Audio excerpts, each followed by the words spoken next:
ShopDog says, welcome back to the Pontiac. Now I want a treat. So, okay. We just put a little bit of high temp aluminum paint on here to kind of, keep things looking nice. Let's prevent corrosion wherever we can. I think in the end, the bottom is actually going to get hit with a rubberized coating anyway, just to really help protect it.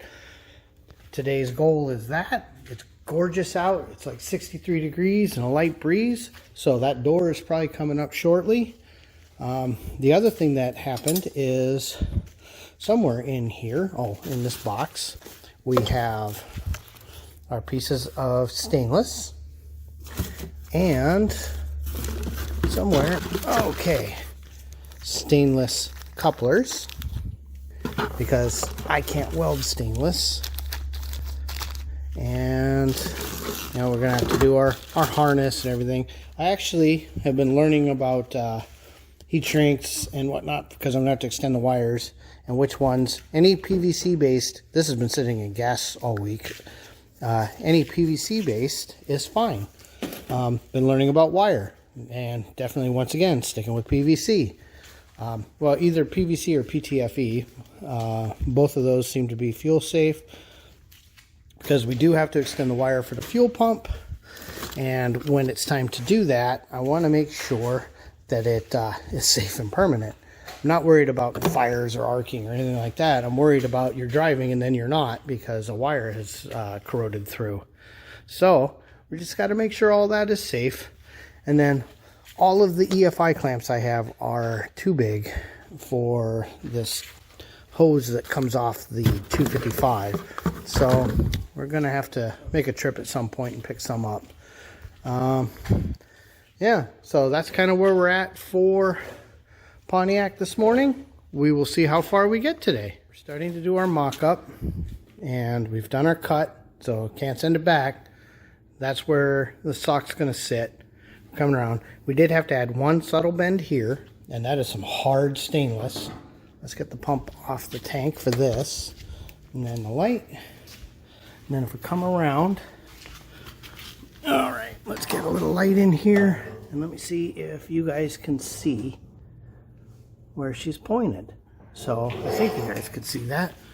So I don't think we're too bad off. We're about to find out how hard this new tube is to bend, though. That's going to be the thing that could get us. Okay, he's over cleaning up one more chunk.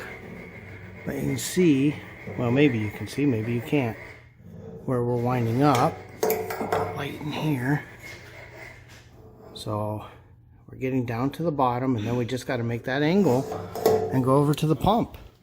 So what this looks like, and we just been a little here, a little here, a little here. Okay, so this is kind of where we're at. And then these couplers are for industrial and scientific use, and they're rated for 2,000 psi when used with stainless piping. So I think we're going to be fine with our 58 psi. Okay, on this test fit, we actually even have the pump on there, and it turned out I did have the right fuel injection gaskets. And it is right in the corner at the angle we want.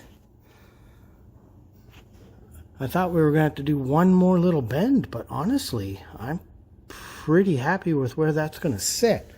So I think we might actually be pretty good. So that is now, and because of the way it's sitting right here, right where we wanted it.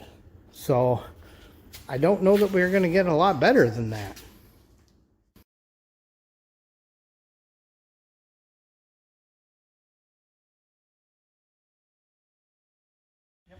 All right, getting ready to prep that tank with all this great 415 stuff. 3 steps to the process. Degreaser, you degrease it once. You take this container with a quart of warm water, slosh it around, you let it sit on various sides for 30 minutes. If it still needs to be degreased again, use the second batch and you degrease it a second time. You then completely dry it out and you put the metal prep in, and same thing, shake it around and then let it sit for 30 minutes on each side so it gets all tacked in there, and then dry it completely, and then immediately put in the fuel tank sealer And same thing, you've got to slosh that all around and let it sit in various spots for a while. So that's what we're up to next. And then look at how nice this tightened up. Here's the thing, those fittings, it's not a problem. No matter what angle, doesn't move. Those aren't going anywhere. Okay, I went in the house and got a quart of hot water in our clean bucket. And looks like about a quart of that. Looks lovely. Looks like soap. Looks like soap. Bet there's a surfactant in there. See if I can spell it. I can't even read it. Yeah, no, I don't know if you knew this. We're too old to be able to read. Remember that? Yeah. ShopDog thinks this is all hilarious. Don't drink the water. The glorious part, we've been rinsing and rinsing and rinsing out the, what we think might be 409 or like Purple Power or Simple Green or one of those kind of cleaners, because it sure smells like those things smell. But, you know, now we're just flushing her and flushing her, making sure that's all out of there so that the metal prep can go in. So now, Wow. okay, hopefully that shows up. Oh, that cleaned up a lot of that. Yeah. Sweet. Okay, time for metal prep. It's time for the metal prep. There, you want to poke it with that? That'll poke it. It's got that nice sharp little wing. So, this must be basically your etching primer and probably your rust converter. It's purple. Oh, it is purple. It's like an aviator drink. It looks like a liquid version of navel jelly. All right. And then he sloshes that around. Every report is that this stinks, this prep that he did. So let's see what we got here.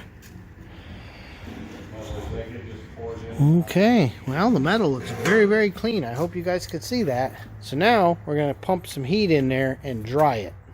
All right, that thing is hot. Just a little bit of water down there. Well, they're slowly baking the water out because it's actually quite difficult. You can see there's just a little puddle down there. That's not even a puddle, really. But yeah, no, it has to be dry or the sealer won't seal. Okay. So we're getting ready to put our little plate down. We're making a little duct tape gasket here. But this stuff says that any screw holes, you better have a screw in it. It's that much on filling and difficult to remove after it's cured. So we bought some sacrificial screws, and then as soon as we're done with the process, they'll come out before they cure. And yeah, this should help. But this is getting exciting. Dog's excited. He's stirring what looks like silver paint, but you know. Green is silver. It's really thick on the bottom.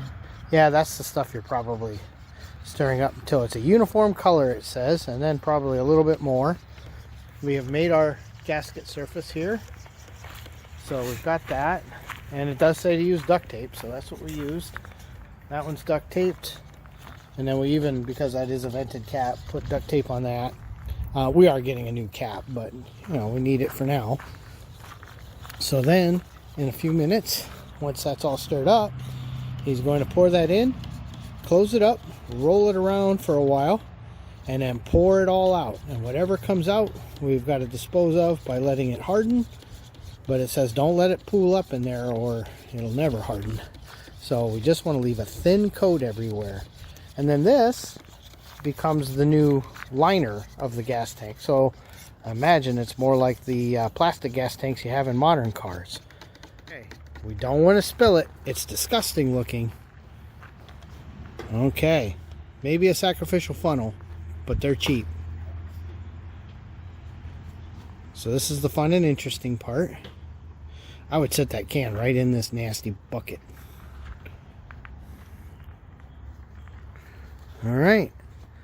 Now we're going to slosh that all around slowly. It did say slowly. Rotate it all around until it's everywhere and then pour it out. Okay, he's been spinning her around for a while, nice and slow and gentle, trying to get that sloshed everywhere. So This should be interesting. I'm dying to see how well this works. We haven't dumped it yet. He's looking to make sure he's got a nice even coat everywhere, which is hard because it's the same color as the gas tank. I wish they put dye in it. Oh, it's all over. All right, let's pour out the excess and do this. And honestly, this tank was in good enough shape. We probably didn't have to do this, but we already had the kit, so why not? And we want to learn. You want a hand, or you got it? All right. I bet the bulk of that winds up back in there. Okay, there's our experiment in that. We got as much out of there as you can. It moves so slow. It took a long time. And then we clean the screws, and we have them back in the holes just until they're bottomed, so that it doesn't skim over again. And he's doing the hazardous cleanup. The first two products aren't a big deal, but this is a real one. And then here is our extended harness. And this is going to work great. We're not going to pop the sock on until just before it goes in, because they don't come off real well. And if you have to change or do anything, you don't want to mess up the sock. So this is probably the end of this week. You know, I know it's a short video, but boy, this is, you'll know the sun's going down. We got a lot done. So, all right. Well, there's the Pontiac people. Woo!